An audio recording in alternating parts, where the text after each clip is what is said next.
কি করে করব বসবাস? সকাল থেকেই আমার হৃদয় জুড়ে প্রখর তৃষ্ণা, বুক পুড়ে যাচ্ছে অনবরত। ভাদ্রের জলধারা মুছতে ব্যর্থ হবে এই দাও দাও তেষ্টা জোড়াতে। বনপড়া সিংহলা হরিণের মতো অসহায় তাকাই দিগুনি নেকড়ের মতো খেকে ওঠে রোদ আমাকে ভাবছে কাবাব রূপে। দু চোখে ক্ষুধার্ত পশুর জটর জ্বালা, পথে পড়ে তার ঘোড়ার কঙ্কাল, দুঃখ গাছের ডালে ঝুলন্ত বিজয় সাপ, বাড়িতে লুণ্ঠিত পুরো রক্ত চিহ্ন পোশাক, আর অতিকায় মরু কাতলা আমাকে ভয় দেখাচ্ছে। হোঁচট খেয়ে বারবার বাড়িতে মুখ তুলতে বলি। আমার চোখের তৃষ্ণা আর বুকের তৃষ্ণা একদিকে আর্তনাদ করে মরা নদীর মতো। আজ তোমাকে দেখার সঙ্গেই হৃদয়ের দুকুল ছাপে যে গোটে তৃষ্ণা নিবের জলবায়ুতা আমাদের দুজনে দুটি হাত পরস্পর চুম্বন ধারে ভাসতে দেখেছে। আমার মুখে আনন্দ সে ঝাপটা দেখতে মুগ্ধ হলে।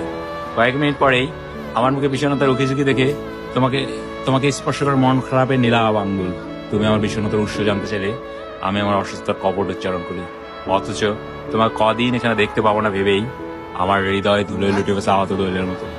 তোমাকে আবার দেখার জন্য নিরুপায় হয়ে আমাকে অপেক্ষা করতে হবে আরো 7 দিন। এই দীর্ঘ প্রতীক্ষার নিষ্করুণ ঘরে কি করে করব বসবাস? সুন্দর ভাই, তাহলে সারা বিগ ব্যান এত সেই জোস জোস।